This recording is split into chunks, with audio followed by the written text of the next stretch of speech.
You're live, ma'am. Please go ahead. Sound is okay? Yeah. Hello and welcome to Paromita Vohra, a really special woman. She's a feminist, she's an author, she's a screenwriter, she's a filmmaker, she's so many different things. But most of all, she's really one of my role models. I think she's younger than I am, but I really want to, people say I'd like to grow old and become like her. I'd like to become young and become like Paromita.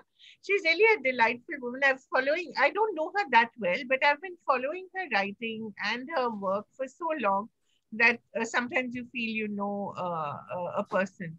And I think you can talk to her about anything. So today, really, we thought, what can we talk about which really, can inspire people or can just wake people up in these terrible times. So we thought, shall we focus on solitude? Shall we focus on this, uh,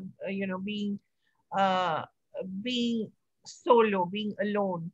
And we'll start from there. And then, I don't know, let's see where the conversation takes us. So welcome, Paromita. Thank you so much for doing this. I know you're very busy. But really, what has the last over a year been like for you? First of all, thank you for having me here. And thank you also for an open-ended conversation, which is a rarity nowadays. I think, in fact, in continuation of the idea that we are open-ended right now, for all of us, I suppose the year and a half that has passed, it's as open and ending as can be because, we really don't know what lies ahead. And in through our time of almost innocence now, where in the beginning of the pandemic, we all thought, there's lockdown for a while, we'll behave well, and then things will get okay, and we'll be back to life as before. And now we don't really know if that's going to happen. And we all know how difficult the last few weeks have been for everybody. So, but I think if that aside, I live on my own anyway. So for me, at first, when the pandemic happened, it was almost like a relief to be at home. Yeah. Because life had become so busy, the lives that we were leading before. I spoke to some other women who live on their own, who are single, and asked them what it was like for them actually, for a piece that I was writing for someone.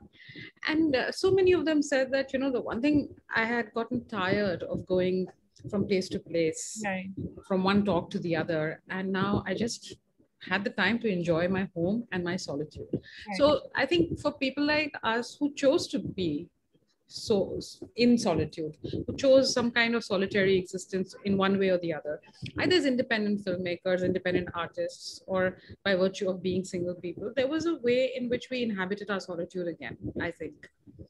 For other people that I've spoken to who didn't spend so much time on their own before, it was difficult, right? Like in my case, I often used to joke that, oh, I guess I was preparing for the pandemic all along, because I had so many, I had lived on my own, I had done my own housework, many things, which I was a little out of practice with some of them, but I got back into it pretty quickly. And I'm used to being on my own, and I don't get bored on my own, or like worried. But for those who are not habituated to that, I know that when I spoke to them, people who wrote for Agents of Ishq also about this at the time, there was a kind of feeling of depression, panic, difficulty, all your fears coming and standing right in front of you, which otherwise you avoid or can avoid in regular life and busyness, right? But I think also for those people, they often said that as they had to stay with it for some time, it also actually helped them to get past those feelings. Because usually when you feel all of those feelings, you may escape from them by doing something. But now you had to deal with them, live through them, find some resilience. So many people also spoke about how I did not know I had that much resilience. I learned to be more resilient. I learned to value my connections in different ways than before. And obviously here we're not speaking of people with mental illness or serious depression, which it would have been very difficult for people like that. I think I sometimes wondered if it was more difficult for people who had other people with them, or there were different difficulties, like if you were the same people day in and day out, even with families, right? Like we all know that women have felt a total lack of me time. Yeah. Time, because otherwise you went to work and you were commuting, you had time to yourself, you Right. went out with your friends. But now you're also confined to this role of being a mom or a homemaker or whatever caretaking you have to do. You don't have a release from that role, right? So I think in that sense, many of us have understood the meaningfulness of solitude, and that solitude isn't only about being on your own, but at some level it is about being your own person, Yes. being with yourself, right? And the fact that we all inhabit multiple worlds, no matter that people tell us we are like, oh, once you're married then you're a wife and a mother, but that's not true. Of course No not. matter, Yeah. yeah, who are you, and you need those other worlds in which you are you as much as you need the world of your relationalities, right? So I think, like, for many people there has been this kind of reckoning with solitude, which is not altogether negative, or at least the understanding from which is not altogether negative. For Right. me, I feel like many things happened. One that, I got to I got to think about my whole life a lot, which I think everybody has done. Like, in the beginning of the pandemic, everybody is continuously posting old photographs because Yeah. everyone's cleaning, spring cleaning, Yeah. sorting, finding old pictures and all of that. But actually, I found, like, one day while cleaning up, I made a collage of every publication I had ever written in, which was many, and I had kept everything. Like, I'm a big hoarder, and Wow. it was kind of cool. It was Yeah. cool to think that, like, some kid who was 22 and didn't really know what life held in front and was willing to go on an open road in that sense. Because when I was young, there wasn't really like any plan. It was just like, I like doing these things. I want to be in this way. I don't want to do the normal thing, so to speak. So it was interesting to look back and say, so this is where the road took me, right? And I did all these things, and that was pretty nice. I felt good. I was sharing some photographs of things I'd done over the years with my friend, and she said, a good life lived, Paro. And I thought, Yeah. that's true. And so for me, it was, I would often think, well, we may not know what our future holds, but we know we had a past and Right. there are riches in our past. So there is a time now to fold that into ourselves. Right. And Because, yeah, sometimes, Paro, does it happen to you? It happens to me. Sometimes when I read something that I've written when I was a 21-year-old, 22-year-old, I think that person was so smart. At least it happens to me. And I think, my God, what happened to me? I was so smart.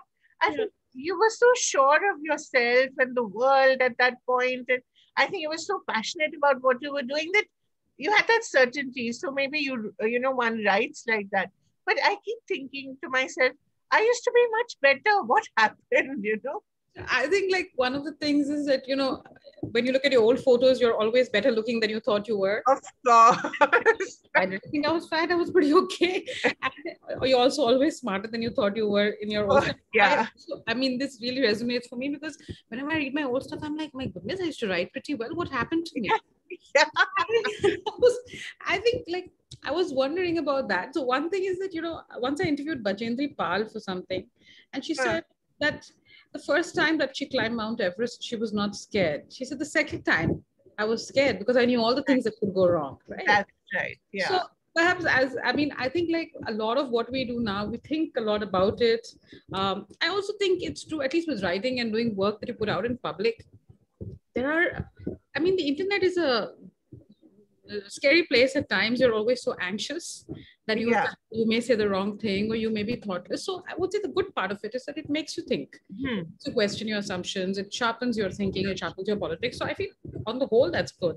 But maybe we think twice and three times too much, and maybe that experience colors how we look at our present moment, right? Like, but I do think, like, if I think back when I was younger, I wasn't thinking so much of whether what I'm writing is good or not. Exactly. You were Yeah. just doing. Yeah. I was very anxious to express myself. Right. Because I also feel when I look back at something, like, quite a bold character saying all these things which are No, like I remember you in Skin Deep. You appear briefly. But I mean, Skin Deep itself, you pointed me towards it.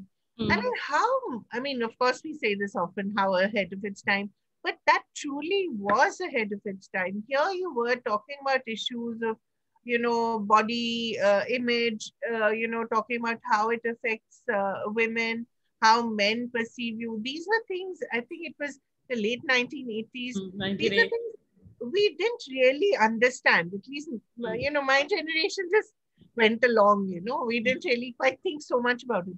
So, when these ideas come to you at that point, you think, my God, That was very smart. Well, I think, in that sense, when so John Waters, who's an American filmmaker, has said Yeah, this yeah. thing which I love. Crazy. Yeah, I mean, I love John Waters. So he says this thing that artists are never ahead of their time. Right. Artists are always off their time. It is people who are behind the times, which I always find, which I That's so find lovely. perceptive. It's true that, why I do think it's good for artists to spend a lot of time on their own. And I think that if one were to think about what solitude offers us, and how many ways we can think about solitude, I Yeah. also think that not being one of the crowd and not being a people pleaser in Yeah. relationship with the crowd is important, because when you perceive something is happening around you, that's the work of artists, right? We sense what is changing around us. Right. And to some extent, having the certainty that I'm feeling this thing, and the thing that I'm feeling is not meaningless. Right. And I need to understand why I'm feeling this way, right? And to follow that path, even if nobody has walked down that path before. I think that's a very important quality of art. Right. And that what seems to be ahead of its time is simply tuning into the time with great sharpness. Right. And being able to articulate what's in the air around you before people have begun to say it. So it's also, it's still on the skin of people, right? They're experiencing it. Yeah. But they don't realize it hasn't accumulated in a way Right. that they know it. But art then articulates that for us. We say so often when I write something, people are like, oh, you took the words from my mouth. Oh, it's like you said what was in my heart. Right. I always feel like, well, that's my job. It's my job. I mean, in a sense, that's how I define what being an artist is, that it is to perceive what we are all feeling and to render it into some kind of shape and form. And I do think that having the ability to be on your own for long stretches of time and not being scared of your thoughts. Yeah. I mean, for me, thinking is the most luxurious thing you can do. And to spend a lot of time thinking. That's what the world doesn't really allow you to do, right? And that's why I think when you're on your own, like when you take long journeys on a train or even long plane rides, and you're completely by yourself and nobody can reach you, there's so much time for thoughts to kind of, ek gaadapan aa jata hai uske andar, right? Like it's sort of, so I feel like there should be more space for all of us to be in solitude. And the idea of conflating solitude with loneliness is something we really need to lose, I mean, solitude is a beautiful thing. Yeah. Yeah, that's such a thoughtless equivalence. You're right. We really need to get rid of that. The other thing, Paro, I often feel that we can be in a public space as well, like you talked about train rides or plane rides, and yet you can be completely by yourself. But we find that also quite a challenge. I mean, in the days that we could go to restaurants or go to cinema halls, it would often be such a pleasure to go by yourself, just to be in a restaurant, eat by yourself, although people around you are with families or whatever, and still, you're undaunted. That itself, can be quite a luxury. Or to watch a movie on your own. What do you think about that? I mean, that's also part of this whole ability to be on your own, isn't it?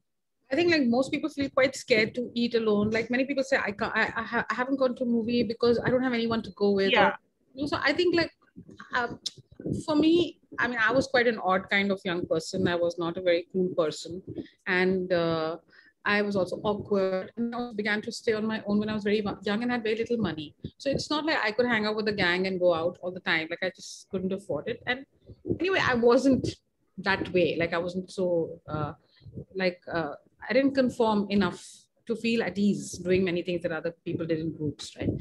So I think like it also came to me that if I don't do it on my own, I'll never do it. Right? Exactly. So if I want to taste something or if I want to see something, I should just do it. Yeah. I think what that also does is that it's a kind of very interesting unlearning that happens, right?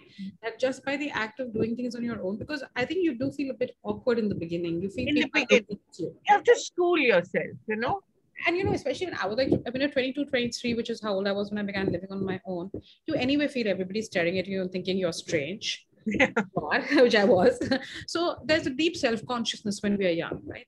So in a way, it's almost as if you jump in the deep end, Yeah. and you bear the self-consciousness, and slowly it starts to fall off you, right? And you stop worrying about how people are looking at you, what people are thinking about you.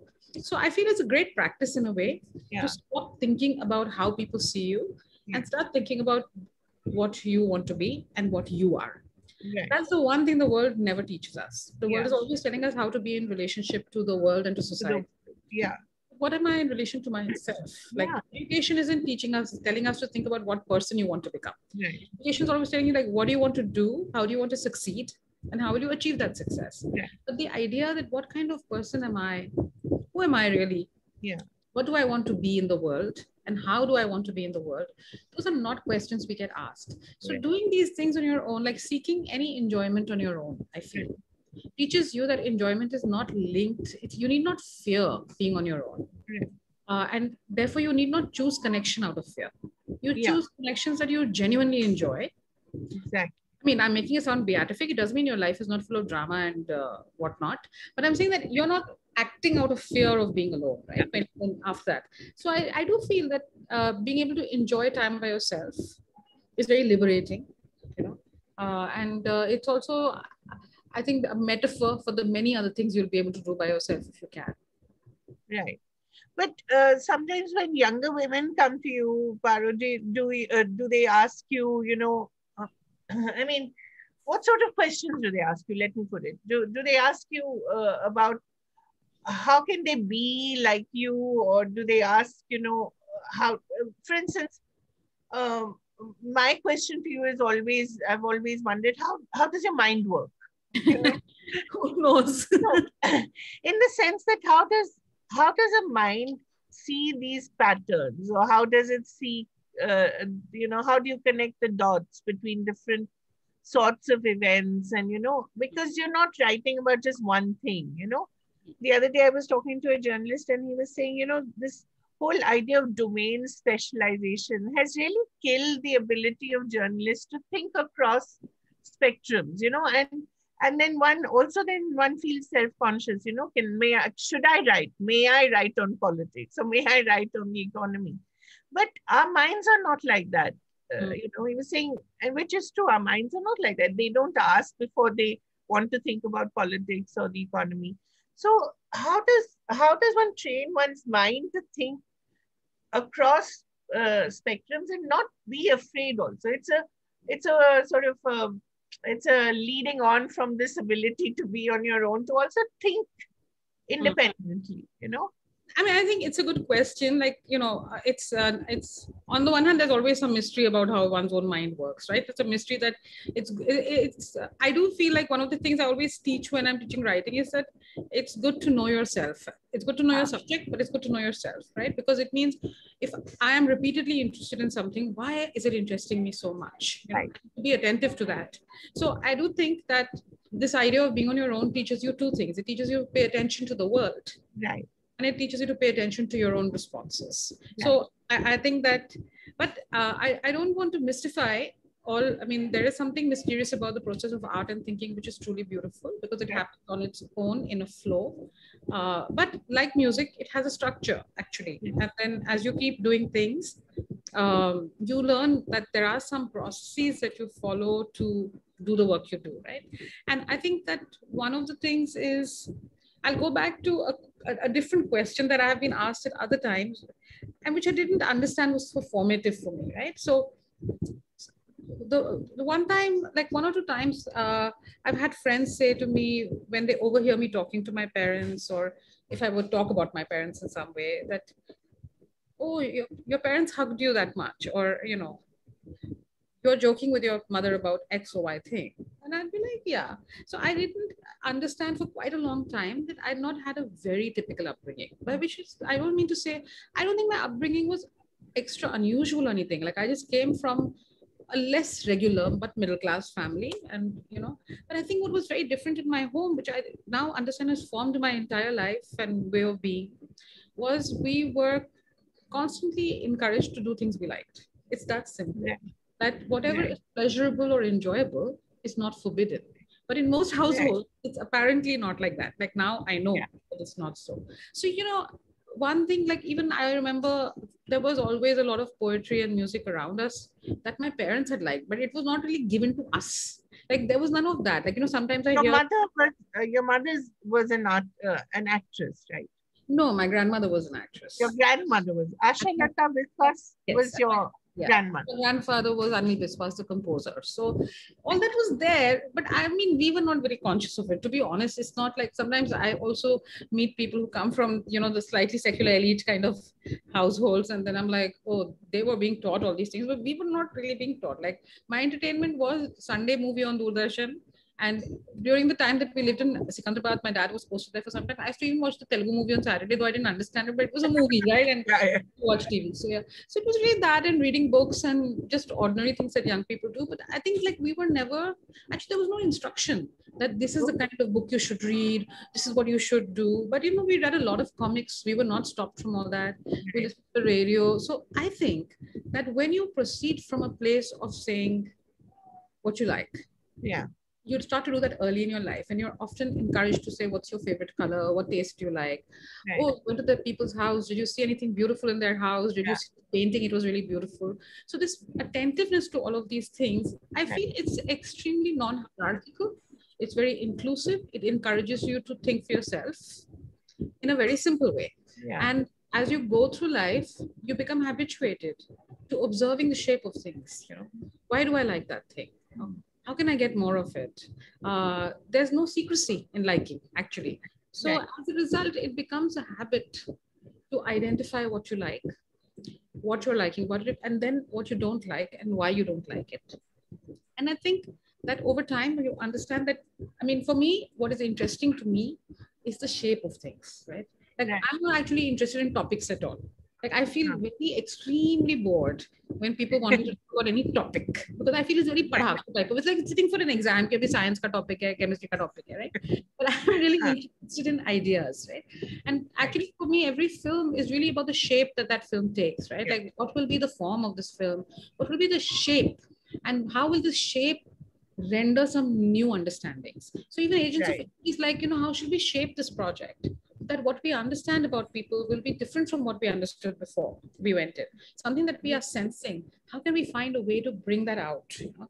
So I think that when you start working with form and you think about form a lot, and you observe other people's form, it becomes more of a practice to connect things that seem on the surface unconnected, but you can Right. see connections inside them, right? And so I would say it's like a poetic imagination. That is Right. what poets do. That is what actually singers also do. Like I Right. only need to study music for a few days because I'm such a lazy character. I was like, oh, this is a lot of hard work. So I ran away from the music class. But in those short days also, like sometimes when your teacher is trying to tell you to sing in a certain way, and she'd say like, okay, sing the note like आप झूले पे झूल रहे हो, right? And I Right. said, अच्छा. So she's turning something that is a physical experience or Yeah. a visual idea into oral, right? So this kind of continuously sensory metaphors. So the connection between the senses, and that's why I will go back to what I'm saying, that to be pleasure seeking when it's not forbidden, it's an Yeah. education of the senses. So the more you sharpen your Right. senses, the more you can understand that what I'm hearing and what I'm seeing are connected and they're not two separate things, right?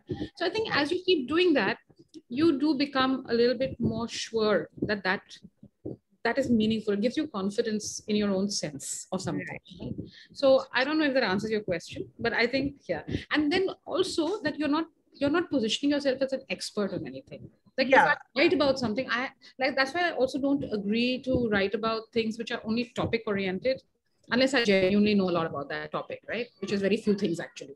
So I think I mean, you know, I know that like I have made a film on toilets, but I'll not agree to write an article on toilets because I don't think I'm that Right. knowledgeable about toilets.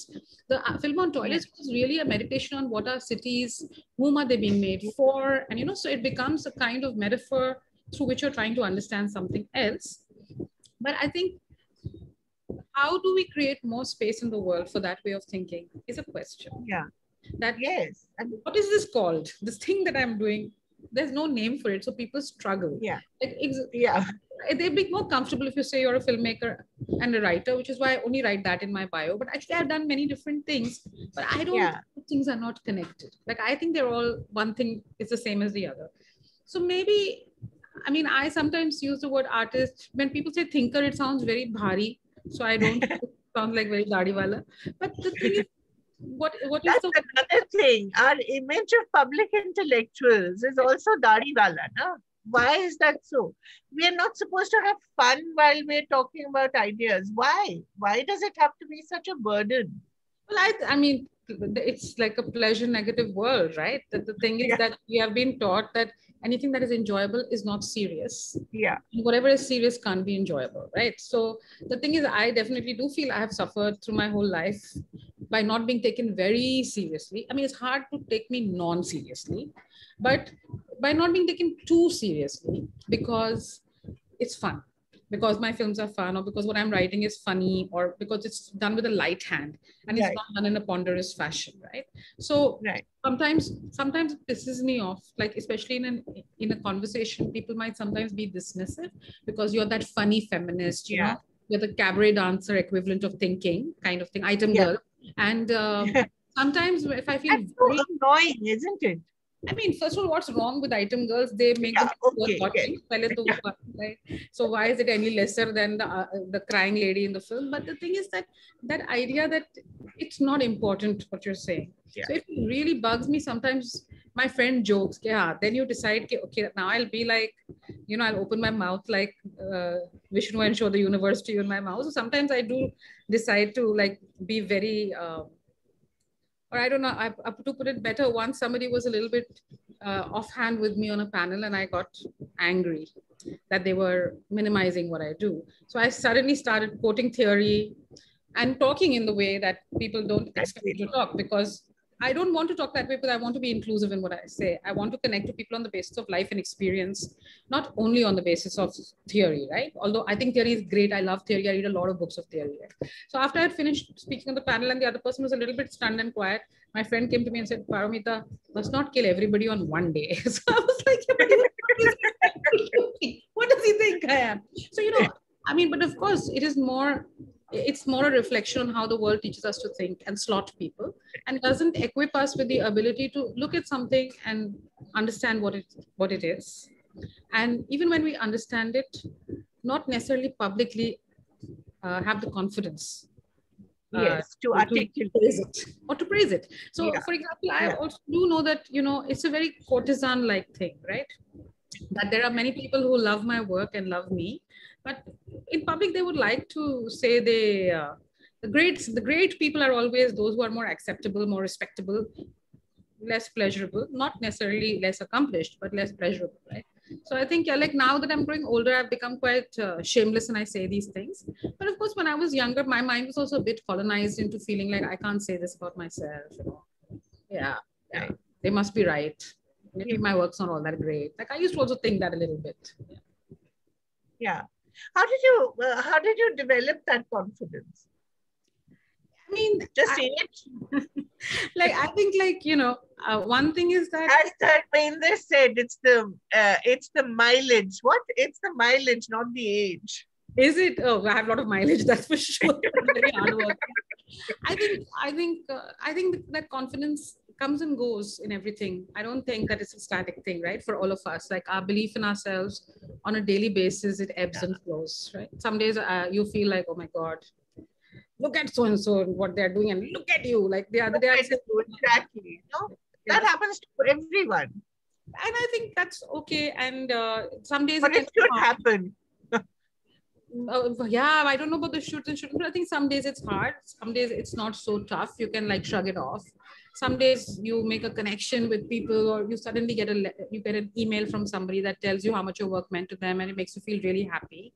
Absolutely. And I think Agents of Ishq has been great because, you know, on a daily basis you're seeing the impact it has on people. So it's very relaxing to know that you haven't been useless all your life in a way. I think for me, a big turning point, however, in this direction was I made a film called Unlimited Girls in 2002. Right. You know, Unlimited Girls was a very unusual film for its time, even for now, I would say. And it had a very unorthodox form for a documentary because it had this chat room where feminists were talking to each other. And it was a mixture of fiction and nonfiction and creative nonfiction, and it had fake ads. And my friend Nisha Susan often says that, oh, it was the whole internet in one movie before the internet came to be, right? Right.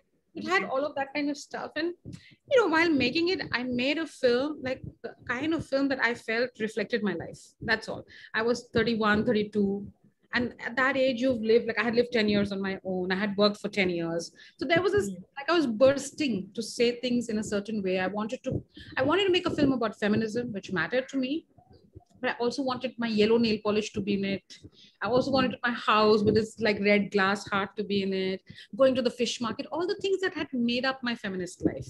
Not Right. just idea of feminism, which is very important to me, and talking to the many women and men who are feminists in the film, but Right. also just those little things that feminism had made possible for me, right? Like a room of my own Yeah. sense. So, Absolutely. and of course the chat room and this internet and love and sex and all of that new thing that you were experiencing as an adult. I wanted to make a movie that was full of all that. And there was no real form available. So it was very like banate jao, what you're liking, you know. And now it's like that Mount Everest feeling. How did we do How this? did I do What was it? I thinking, right? And definitely, I remember that at one point I felt, what have I done? Like when the rough Right. cut of the film was made, I was like, oh my God, I have never seen a film like this. What am I doing? You know? And we were all a little uncertain because we were also learning how to do it as we went. And a friend of mine who had been abroad and she came back to India, and I was like, oh my God, I need to show you what I've made because I think it's a real lemon and meri to naak katne wali hai. And she saw it and she said, no, I mean, I don't know if it's good or not good. I can't say, but I know that when I'm watching it, I'm really thinking and it's connecting to me. It's feeling very personal. So actually that little thing, I was like, okay, fine. I won't like immediately can this film. Anyway, I had a producer, so I had to finish the film. That was also good. You know, after the film was made, I could tell, I could tell it was different. Uh, I could tell that it was authentic to what I had desired to make. It had its, you know, there were some things that hadn't happened the way I wanted it to happen, but I certainly felt it was full of energy and liveliness. Mm. Um, and then my friends saw it, like different friends saw it who were not filmmaker friends, and they were like, we love it, we love it. And then what does a documentary filmmaker do? Like you make a film and you send it to film festivals and then it wins prizes. And that's the sign that you matter or you don't matter. Yeah. And Unlimited Girls didn't go to a single film festival. It didn't get accepted in any festival anywhere in India or in the world, right? So, like, not a women's film festival, not a South Asian film festival, not a local film festival. So it was really kind of depressing. And for some time, I had allowed myself to imagine that, okay, now like I've made it, I've made this film, and people will think I'm good. And but a lot of people watched that film. A lot of people watched that film. And one day I was at work and we were doing some crowd control on the street near Churchgate Station. And one boy came up to me and said, aren't you that lady who's made that movie, Unlimited Girls? I've seen it 3 times. Wow. Like, why have you seen it 3 times? So he said, I really liked it. Yeah. And I thought, okay. And then, you know, luckily for me, maybe it was a time, it coincided with the time when digital technology was coming in. So it was a little bit easier to show films because even a few years before that was quite hard to show films without getting a Betacam recorder and like, you know, it was difficult. So I traveled a lot with that film. It became so popular. And I ended up being in the States for something else. And I ended up doing a tour of universities just to have many friends in colleges there. And I was like, do you want to show my film? Do you want to show my film? And everybody loved it. Right. Everybody loved it. I had letters from, I mean, I remember one screening I was sitting in, there was a woman sitting behind me who kept going, And then she said in the Q&A that, you know, when I watched your film, I felt less alone. I felt that there are people who are thinking the things, who have doubts and who don't mind saying those doubts. Yeah. And I thought like, okay, how do I find a way to trust these experiences? I know that, yeah, the film didn't go to any film festivals and nobody thinks in that establishment that it matters. But does that mean that all these thousands of people who love the film don't matter? Right. Right. So it was a very big training period for me where I had to learn to say that those external milestones are constructs. They're not meaningless. Right. There are beautiful films that I love that have won many prizes around the world. Right. Khamosh Pani, a film that I wrote, won many prizes. You know, Yeah. so sometimes one of my filmmaker friends always says the best prize is the prize that you win, right? All the other prizes are rubbish. So I think that, but it was a learning for me that just because that outward form of acceptance is not there does not mean that what you do is not valuable. You have to learn to trust in what is happening in front of your eyes, and you have to learn to let that feed you and to nourish your spirit, right? Yeah. And so I think many times after that, like after that, I think also Unlimited Girls liberated me. It allowed me to find my own filmic and artistic language, and this mixing and matching of things Things, yeah. kind of So thing, lovely, yeah. which I enjoy also. Yeah. And then it's not that from time to time people wouldn't say things that would make me feel like, am I stupid what I'm doing? Because like sometimes my colleague would say that, you want to act in the movie again? Like, would you want to act in all your movies? Which would make me feel foolish, you know? And then I would be like, am I being a fool to do it? But I was really doing it out of fun. And fun is a very good reason Yeah. to do something, actually. Like now I can turn around and say, I'm glad I persisted. I'm sorry that I didn't persist on some occasions when I internalized what people said to me. I think every time I internalized what the world said to me and tried to fit in, I always flopped massively. And whenever I did just whatever I wanted to, it worked out What for you me. wanted. Yeah, maybe not conventionally, but it opened so many spaces. And I can now feel, I do feel now that I made a space for myself, but it also became a space for others, right? Like when you plant a garden, Yeah. you're not the only one who enjoys it. Many people do. So, Exactly. yeah. So I think, you know, yes, over time, all of those things I learned to trust in the love of people. It's the same writing the column in Midday. It's going to be 11 years. Wow. It is 11 Every years. Sunday. It's 11 years. Yeah, it was 11 years in April, right? That column is as old as my niece. So, so I'll always remember. But, you know, initially when Tinaz asked me to write it, I was like, oh, I cannot do anything every week and all that. I'm not my so regular type of character. But somehow I did do it. And I thought nobody would want to read the kind of things I'm writing, right? But there is an audience for it. So Popular. so I think you do and you find, you do and you find. And it's the same even with friendships, right? Like I didn't have a lot of friends growing up because I was a strange girl. And I myself found myself very strange and was very scared of other people. But then I kept on doing whatever I'm doing and I found other people like me, and I made my friendships, right? So Right. if you ask me the difference between solitude and loneliness, I think it's very understandable. Loneliness is when you can't speak your true self to anybody, then you're really lonely, right? But if I can speak my true self in my work, if I can do it with my friends, like even my most horrendous thoughts, if I can tell some friends, you know, Right. that makes you less lonely because it helps you to hate yourself less. Right. Right. And how wonderful it is to be on that journey, and do you also feel that this is who I am right now. 10 years later, I might be someone completely different. Do you Yes, feel that?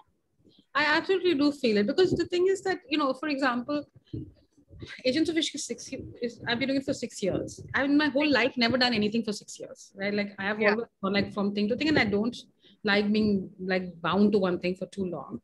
So I surprised myself that I have sustained this for so long, and you know, have learned from it, and I have changed a lot. Like now I have so many people I work with.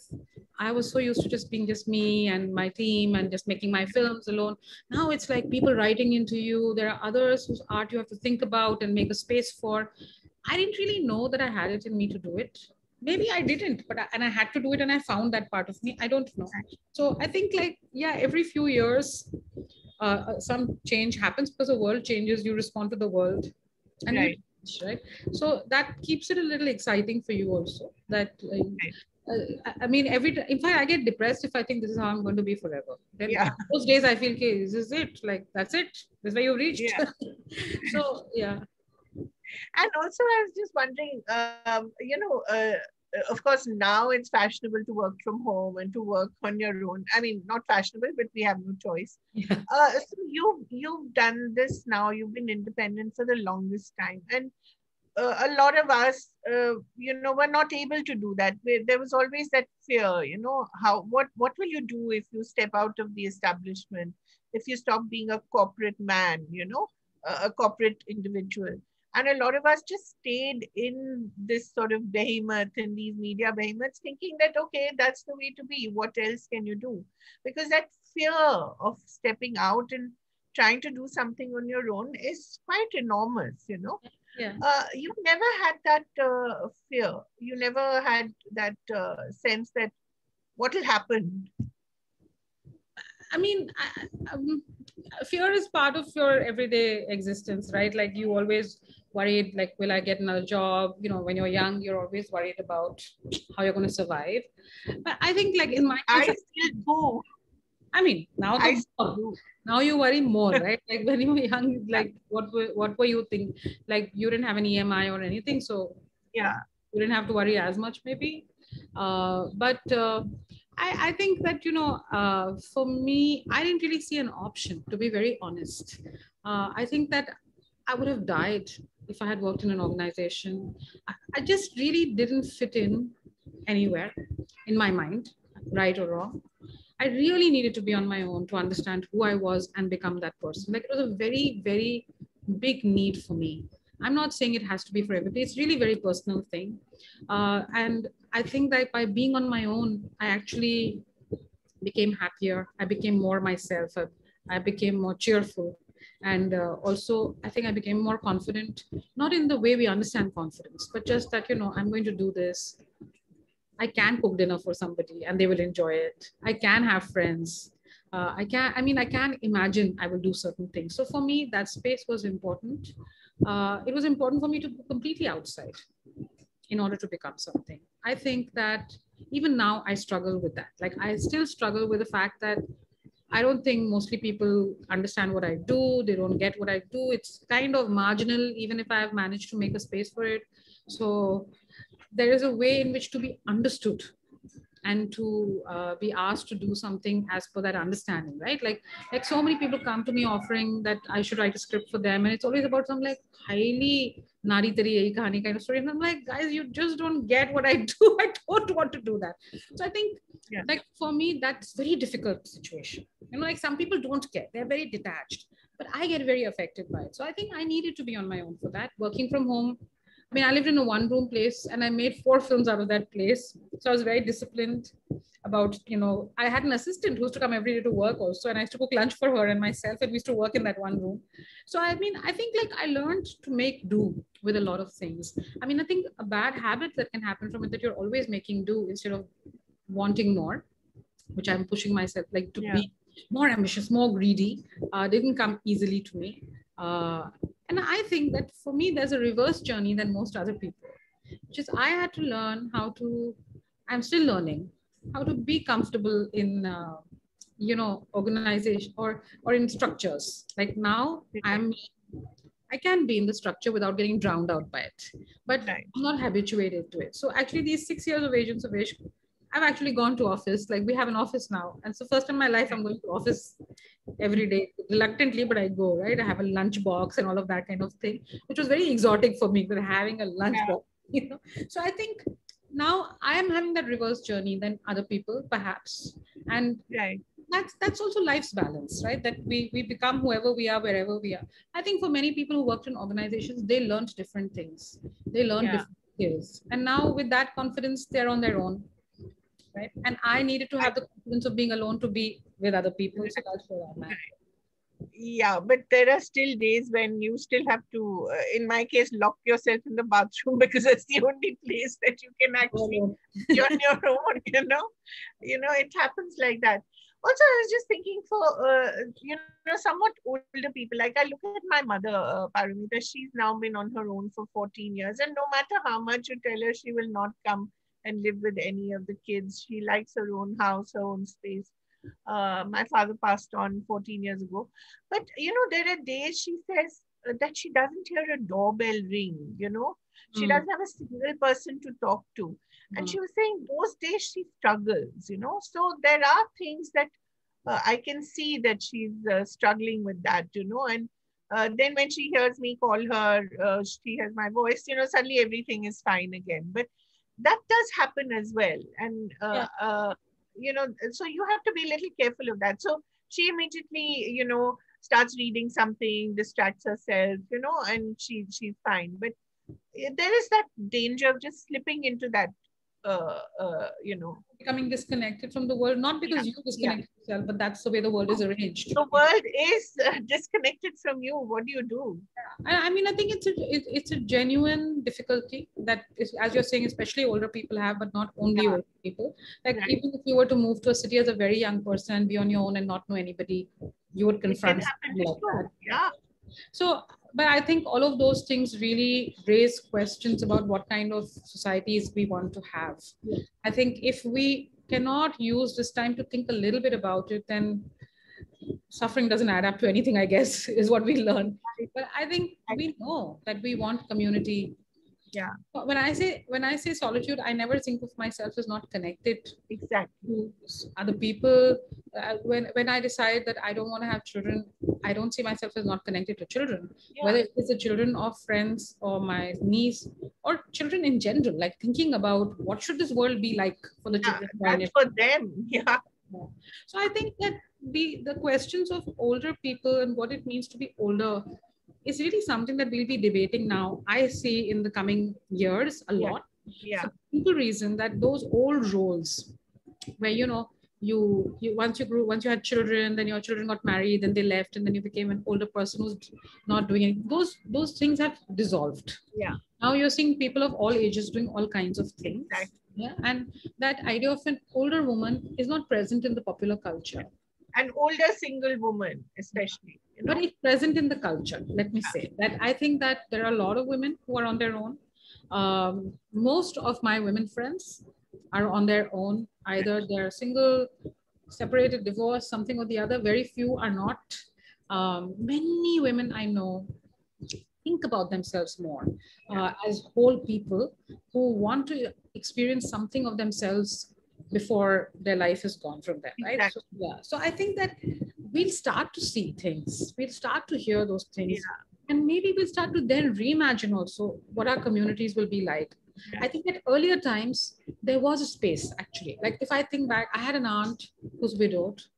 yeah, She had her own room in the family home, and she had like her friends. Like once a week, she used to meet them to play cards, and she would write letters every morning. She had this whole like inner life of her own, right, and there was an accommodation for that inside the larger family life as well, right? So I right, think that it's not that we never had it in the culture, but right.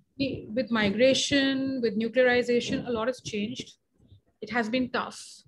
And I think the mental health situation is making us think that we have to reimagine what we feel for each other. And a word that I love to talk about, apnapan. Yeah, We make claims. People, I think India is a country where we make claims easily. yeah, And this very westernized culture that is slowly entering our mindset is not making us necessarily happier about, like, we need to have more. I think we all need more private space. Like India is not a culture that gives it to you. So yeah, personal space, private space, we have to rest it for ourselves. But then we'll have the new thinking, right? Like what will be our connections to others? yeah, How will we have a claim on each other? Whom will be allowed to make a claim on us and say, right, yes, you can take me for granted, right? I mean, it's all right. You should expect something from me. yeah. Yeah. But not everyone. No, not everyone, of course. But I'm saying that, like, for example, somebody asked me for some help the other day, Yeah, just a question. And then I spoke to them to understand what it was. And I said, okay, I can't answer your question, but I think I know someone who can. So I spoke to another friend and I called back and I said, and they were like so amazed. Oh my God, and thank you so much that you took. And for me, this should be normal. yeah, You should expect this from me, right? We should be able to expect this from each other. Now, when we don't expect it, and that's how the world starts to become, and it's considered to be exceptionally nice to do it, mm, I think it makes us really lonely. It makes us suspicious of each other. It makes us withhold ourselves from each other. We all know, we've all been through it. Social media is a horrible example of it. Or she didn't share my post, I'm also not going to share hers. I know. So, I mean, it's human. We all start thinking that way, but we have to extricate ourselves from the grip of that thinking and yeah, have connections. And I think also as more people stay single, Yeah, there'll be some new imaginations of community life. There will be. Whether they will happen in my lifetime, I don't know. But there will be some new imaginations. I think you will be leading the charge, God and knows. I certainly hope to grow old and very solitary, and be by myself, and just have some time to think, and Yeah. uh, uh, uh, and just to think about what the world will be, what life is going to be. I think that will happen. I think it will happen in our lifetime. So I think that just to take from what you're saying, that women having that private space, Yeah, that's I think rarer. Like for yeah, men, the inner life has always been part of what is expected for them. Not that they make much use of it. Oh, it's completely wasted. They should not be allowed anymore in a life, if you ask So me. useless. Yeah. But the thing is that, like, the idea of an artist writing books, Yeah. needing their solitude, needing their time, needing. Yeah. So this inner life has always been allowed to men, and it's the final frontier for women, right? Like, Absolutely. if a woman is an artist, you only want to know about what she is going to do to serve society, right? Are you making films that will change the world? Are you Yeah. making, but a man is allowed to be an artist who expresses himself. Yeah. Yeah. I see this connection is very strong with the idea of solitude. That what you're saying about how you wish your solitude to be. Yeah. And to think. Actually, that's what you said. I want time to think about anything and everything. Yeah. I And want. it may not be of use to anyone. So what? Yeah. Yeah. Yeah. It's just that I would just like to do that, and do that for to solitude, to thinking, to connecting dots, to seeing patterns. Yeah. Thank you so much, Paromita. It was such a pleasure. And I know that you feel that I should not thank you, but I really do want to thank you because it is extraordinarily generous of you to share your ideas and to share your thoughts, so effortlessly. I will It's always generous of admire people. you for that. No, it's generous of people to listen. So, thank you. Thank you so much. What a pleasure. Bye. Bye. Thank you, guys. Thanks. Thank you. Bye.